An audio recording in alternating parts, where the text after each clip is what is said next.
بسم اللہ الرحمن الرحیم۔ آج ہم حروف جارہ کا ضمائر پر استعمال پڑھنے والے ہیں۔ کل تک ہم نے یہ دیکھا تھا کہ جب کبھی کوئی حرف جار ہو اور اس کے آگے اسم ہو، چاہے وہ اسم ضمیر ہو یا اس میں ضمیر کے علاوہ کوئی اور اسم ذات یا اسم صفت ہو، تو ہم نے ہر حرف جارہ کو استعمال کیسے کرنا ہے۔ آج ہم یہ دیکھیں گے کہ جب کوئی حرف جار کسی ضمیر کے اوپر داخل ہوتا ہے تو اس کے اوپر کیا اس کے اثرات ہوتے ہیں، اس کو وہ شیپ چینج کرتا ہے یا نہیں کرتا ہے، کس طرح سے وہ اپنی بناوٹ کے لحاظ سے نیا لفظ، نیا مرکب جاری بنتا ہے۔ تو سب سے پہلے ہم بی کے ساتھ شروع کریں گے اور ہوا کی ساری جو ہوا سے آگے پوری گردان کو دیکھیں گے کہ ہوا اور باقی ضمائر کے اوپر بی جب داخل ہوتا ہے تو وہ کیسے ہوتا ہے۔ تو بی اور ہوا یہ آپ جانتے ہیں، ہوا، ہما، ہم، ہیا، ہما، ہننا، اور آگے ساری گردان کیسے چلتی ہے ضمائر کی۔ تو بی اور ہوا ملتے ہیں تو بی ہی بن جاتا ہے، اور اس کے بعد بی ہی ماں، ہما جب جڑتا ہے تو بی ہی ماں بن جائے گا، اور بی ہم۔ تو اس میں یہ دیکھیں کہ عام طور پہ جو ضمائر ہیں وہ کچھ زیر کی طرف مائل ہو جاتے ہیں، سارے نہیں، لیکن شروع میں آپ نے دیکھا کہ ہما اور ہم، انہوں نے اپنی پیش کی جگہ کسرہ قبول کی، تو بی ہی ماں، بی ہم۔ اس کے بعد بہا، بہما، بہننا، آگے بھی تقریباً وہی پیٹرن چل رہا ہے۔ ہیا جو ہے وہ ہا میں کنورٹ ہوا، بہا، ہما ہما میں کنورٹ ہو گیا، اور ہننا ہننا میں بی کے ساتھ شامل جب ہوا تو ہننا بن گیا، بہننا۔ اسی طرح سے انتا جو ہوگا اس کا قائم مقام کا ہے، تو وہ ویسے ہی رہے گا، بکا، بکما، بکم، بکی، بکما، بکننا۔ اسی طرح سے بی اور بنا، اس میں دیکھیں، اس کو ہم ٹوٹل ساری گردان کو دیکھیں تو پھر کچھ یوں شکل بنے گی، بہی، بہا، بہی، بہما، بہم، بہا، بہما، بہننا، بکا، بکما، بکم، بکی، بکما، بکننا، اور بی، بنا۔ تو یہ سارا کا سارا پیٹرن بنے گا جب کوئی بھی ضمیر بی کے ساتھ جڑے گا۔ اس کے بعد فی آ جائے گا، تو بہت زیادہ فرق نہیں ہے، وہی طریقہ کار چلے گا۔ تو فی ہی، ہوا کے ساتھ جب فی لگے گا تو فی ہی بنے گا۔ اس کے بعد آ جائے گا فی ہما، فی ہم۔ تو یہ یہاں ہما اور ہم بالکل ویسے ہی ہے جیسے کہ بی کے ساتھ تھا، تو فی ہی، فی ہما، فی ہم، فی ہا، فی ہما، فی ہننا، فی کا، فی کما، فی کم، فی کی، فی کما، فی کننا۔ اور فی جو ہے جب یہ جڑے گا، فی اور انا، تو یہ فی اور ساتھ آگے ایک اور چھوٹی یہ جو جائے متکلم کہلاتی ہے، تو یہ فی یا کی شکل اختیار کر جاتے ہیں۔ اسی طرح سے فی اور نحنو ملیں گے تو فی نا بن جائے گا۔ ان کا مطلب بیان کرنے کی ضرورت نہیں ہے، آپ جانتے ہیں کہ فی کا مطلب ہے میں، تو فی نا کا مطلب ہوگا ہم میں، فی یا کا مطلب ہوگا مجھ میں، اور فی کی کا مطلب ہوگا تجھ میں۔ تو اس طرح سے مطلب وہی رہیں گے، اور آگے ہم چلتے چلے جائیں گے۔ اس کے بعد آگے چلیے گا، الہ۔ الہ جو ہے جب یہ داخل ہوگا تو ایک تو اس کے اپنے اندر بھی کوئی تبدیلی آئے گی۔ آپ نے دیکھا تھا کہ یہ عام طور پہ جب ملتا ہے تو اس کی جو بڑی کھڑی زبر ہوتی ہے یہ سادہ زبر میں کنورٹ ہوتی ہے، تو الیہ، الیہما، الیہم۔ اسی طرح سے الیہا، الیہما، الیہنہ۔ اس کے علاوہ ہے جی الیکا، الیکما، الیکم، الیکی، الیکما، الیکنہ۔ یہاں پر بھی وہی بات کہ الیہ، الیہ آ جائے گا جس طرح سے فیہ ہو گیا تھا، اور الینا۔ تو یہاں پر دیکھیں کہ بہت زیادہ قاعدے ضابطے نہیں ہیں یاد کرنے کے لیے، سمپل ایک پیٹرن ہے، اس کو یاد کرنا ہے۔ اور اتفاق کی بات یہ ہے، بلکہ اس نے اتفاق کیا ہے کہ آلریڈی چونکہ ہم اس تلاوت کے دوران یا باقی عربک لٹریچر کو دیکھتے ہوئے ان چیزوں سے واقف ہیں، تو سمپل اس کو آپ الیکما، الیکم، الیکی، الیکما، ان الفاظ سے آلریڈی واقف ہیں۔ یہ الفاظ جو ہیں بیسیکلی مرکب جاری ہیں، جس میں جو آپ کے پاس جو مجرور ہے وہ اس میں ضمائر ہیں۔ الا کا بھی تقریباً وہی پیٹرن ہے جی، الیہ، الیہما، الیہم، الیہا، الیہما، الیہنہ، علیکا بہت جو ہے وہ کامن ورڈ، الیکما، الیکم، علیکم۔ علیکما اور علیکم، السلام علیکم میں بہت فریکوینٹلی یوز کرتے ہیں. علیکی، علیکما، علیکنہ، اور یہاں بھی علیہ اور علینا. تو یہ جو متکلم والا ہے جب الا انا کے ساتھ ملتا ہے تو یہ چیز تھوڑی سی روٹین سے ہٹ کے ہوتی ہے. اس کو یاد کرنے اور یاد رکھنے کی تھوڑی سی ضرورت موجود ہے. اگلا کیا آئے گا جی اس میں؟ ضمیر، ضمائر تو وہی رہیں گے، اور حرف جارہ پانچواں جو ہے من. تو من ہو، ہوا جو ہے یہاں پر ہو میں کنورٹ ہوگا. من ہو، من ہما. تو یہاں پر ہوا، ہما، ہم. تو یہ ہما اور ہم کی شکل یہاں پر من کے ساتھ زیادہ تبدیل نہیں کرنی پڑے گی. تو من ہو، من ہما، من ہم. من ہا، من ہما، من ہننا. من کا، من کما، من کم. من کی، من کما، من کننا.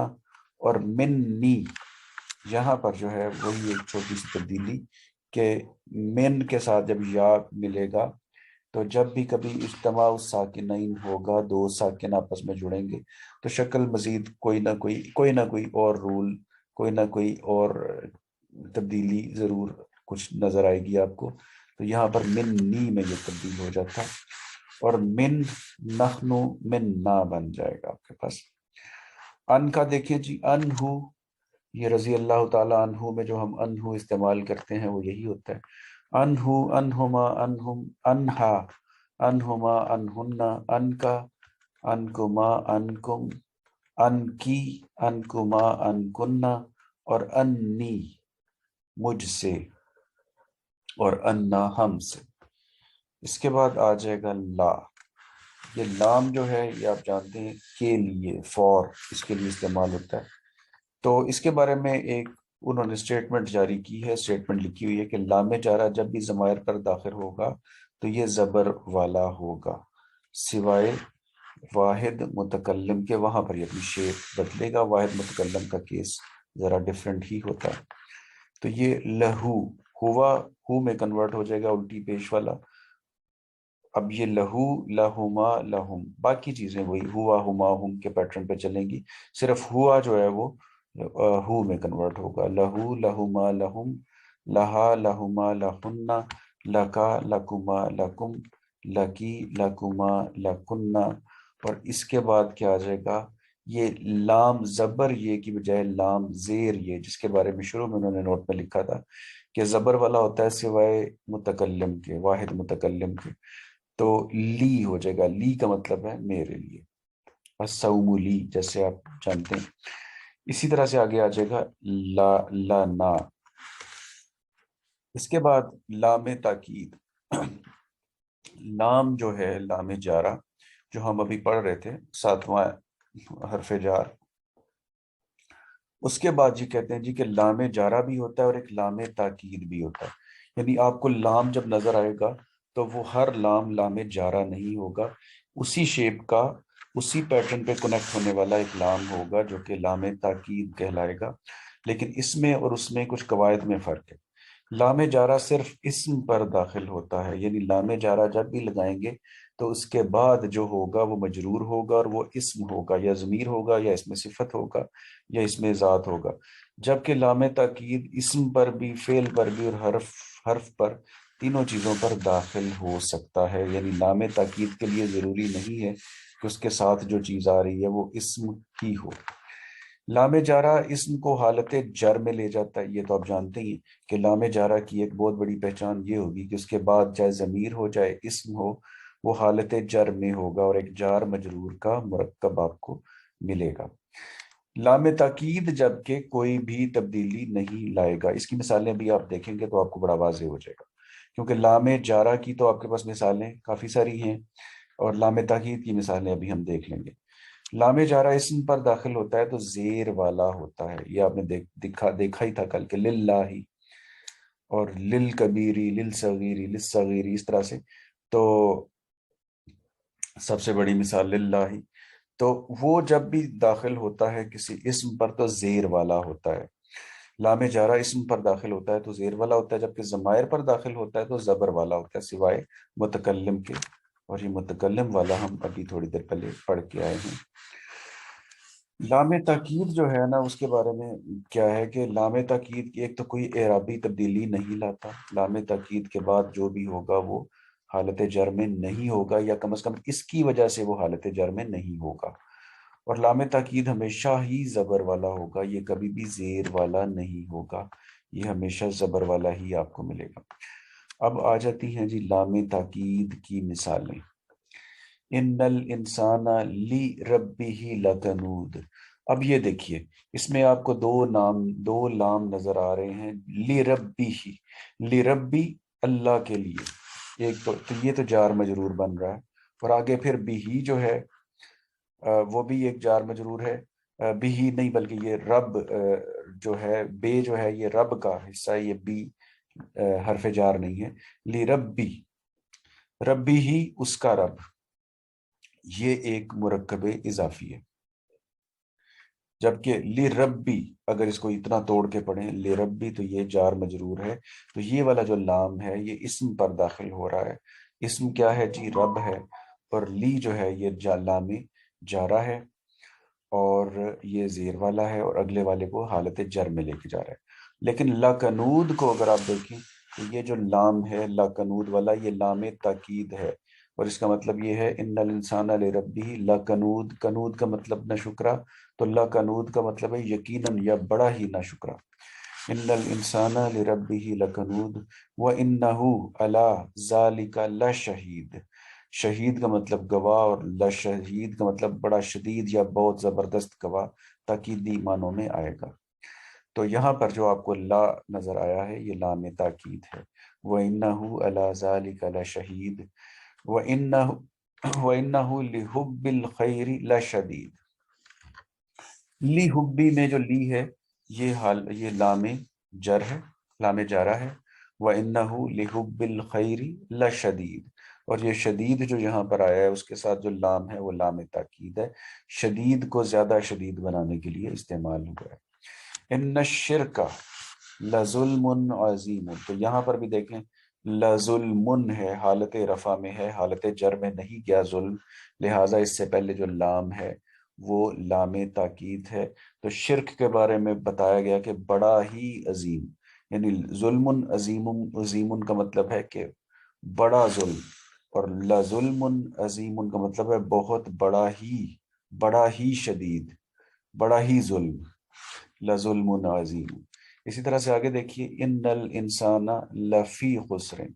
لفی، یہاں دیکھیں یہ ایک بات آپ نے پڑھی تھی کہ لام تاکید صرف اسم پر نہیں حرف پہ بھی داخل ہو سکتا ہے. تو فی ایک حرف ہے، اور فی خود ایک حرف جارہ ہے.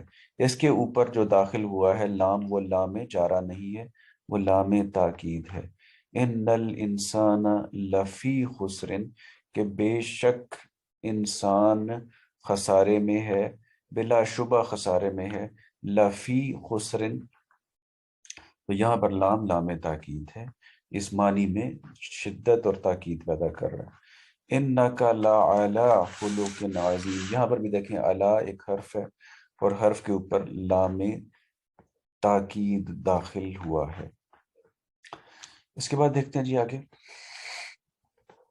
جی آگے آ گیا ہے جی آپ کے پاس مرکب تام. اس کا باقاعدہ آغاز انشاءاللہ کل کریں گے. آج اس کو تھوڑا سا تعارفی طور پہ تھوڑا سا اس کا دیکھ لیتے ہیں. اب آگے بھی مرکب پڑھیں گے، لیکن وہ مرکب ایسا ہوگا جو کہ پورا جملہ ہوگا، جملے کا حصہ نہیں ہوگا. اسی لیے اس کو مرکب تام کہتے ہیں، مکمل مرکب یعنی پورا جملہ. تو مرکب ناقص میں آپ جانتے تھے کہ اس میں کیا ہوا ہوگا، اس میں کیا ہوا تھا.